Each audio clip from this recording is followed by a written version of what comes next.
दंडवत प्रणाम. जय श्री चक्रधर. स्वागत आहे आपले ईशप्राप्ती स्पीच या यूट्यूब चॅनलवर. आपण आज श्री गोविंद प्रभू महाराजांची लीळा पाहणार आहोत. श्री गोविंद प्रभूंनी अनेक लीळा केल्या. रुद्धपुरामध्ये श्री गोविंद प्रभूंनी अवतार कार्य प्रारंभ केलं आणि अनेक जीवांना सुखफळाला पाठवलं. असा हा परब्रह्म परमेश्वर अवतार यांनी पराशक्तीचा स्वीकार केलेला आहे. श्री प्रभूंच्या मातेचे नाव नेमाईसा आणि पित्याचे नाव अनंतनायक होते. या दाम्पत्याला अनेक मुले झाली, परंतु ती वाचत नव्हती. मग निपटण्याचे श्री गोविंद प्रभू बाबा झाले आणि गुंडो ऐसे नाव ठेविले.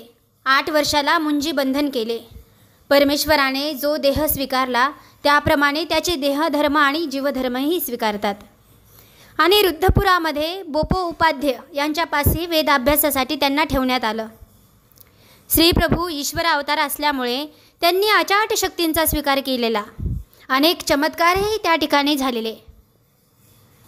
अध्ययन करताना ज्या मुलांना एका महिन्यामध्ये जो अभ्यास येत होता तो श्री प्रभू बाबाला एका दिवसातच येत होता. आणि जी गोष्ट एका वर्षात येत होती ते श्री प्रभू बाबांना एका महिन्यात यायची. आणि काही चुकी भुली तर ते मुलांनाही सांगत असायचे आणि उपाध्यांनाही सांगत असायचे. अशा प्रकारे 125 वर्ष श्री प्रभू बाबांनी रुद्धपूरला राज्य केलेलं आहे. जेव्हा सर्वज्ञ श्री चक्रधर स्वामींनी उत्तर पंथाकडे विजय केले तर सर्व भक्तिजन श्री गोविंद प्रभूंकडे राहत असत आणि श्री प्रभू बाबांचं सेवादास्य करीत असत. आणि आता हे सर्व भक्तिजन श्री प्रभूंच्या सानिध्याने राहून सेवादास्य करीत होती. भट्टोबास भिक्षा मागायच्या आणि तिकडेच विजन भिक्षा भोजन असा त्यांचा विधी ठरलेला असायचा. मग एक दिवस भट्टोबास वाकेकडे भिक्षेला गेले होते आणि त्यांनी विजनासाठी एका सिद्धनाथाचे देऊळ तिथे ते बसले. मग कोथळोबास हे सिद्धनाथाचे भोपे म्हणजे पुजारी होते. कोथळोबा आले. देवतेची पूजा करण्याकरता त्यांनी घागरी घेतली आणि नदीकडे पाणी आणायला गेले. घागरी भरून आणली, शेण आणलं, मग कानाकोपरा व्यवस्थित झाडून सडा घातला आणि त्याच्यावर सुंदर अशी रांगोळी काढली. वस्त्र घेऊन परत नदीकडे गेले आणि स्नान करून आले. हा सर्व वृत्तांत भट्टोबास आपल्या डोळ्यांनी पाहतच होते. त्यांनी तांबकळस भरून पाणी आणलं. मग ते देवतेपाशी गेले. रुमालाने स्वतःचे नाक आणि तोंड बांधले, का तर आपला श्वास त्याच्यावर जाऊ नये म्हणून. मग त्यांनी पूजा केली, प्रदक्षिणा केली आणि मग निघाले. निघता भट्टोबास त्यांना म्हणतात, ऐसे दास्य साचोकार ईश्वराचे होय का तरी आन एक होय. म्हणजे इतक्या मनाभावातून क्रिया ही खरोखरच परमेश्वराची केली तर तुम्हाला ईश्वराची प्राप्तीच होईल.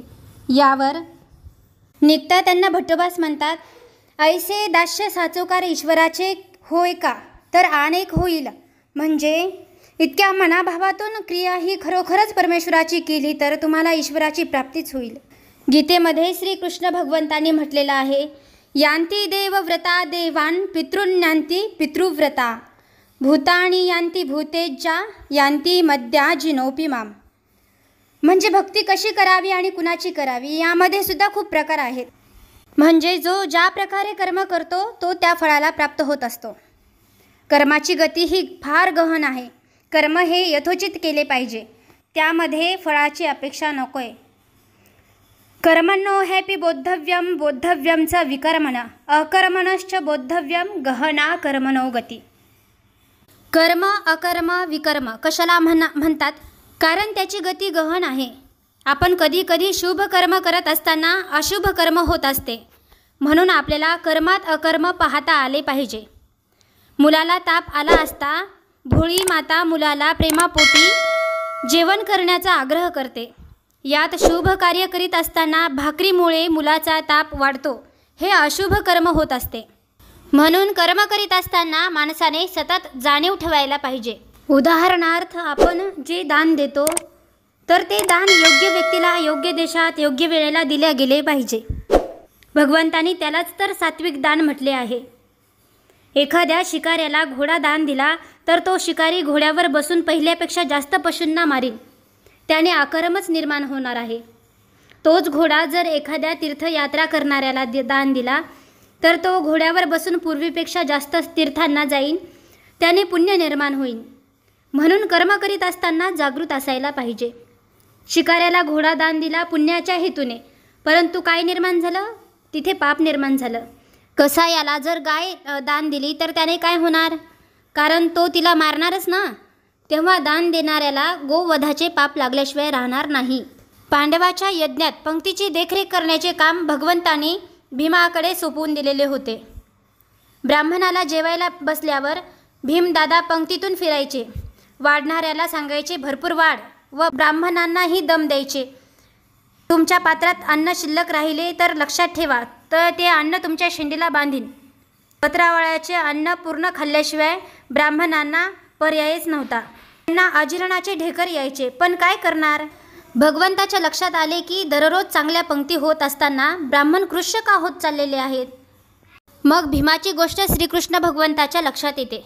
मग देव भीमाला म्हणतात, भीमा, एक महत्त्वाचे गंधमादन नावाचे ऋषी आपल्या यज्ञात आले नाहीत व त्यांच्याशिवाय आपला हा यज्ञ पूर्ण होणारच नाही, तर तू त्यांना निमंत्रित करण्यासाठी जा.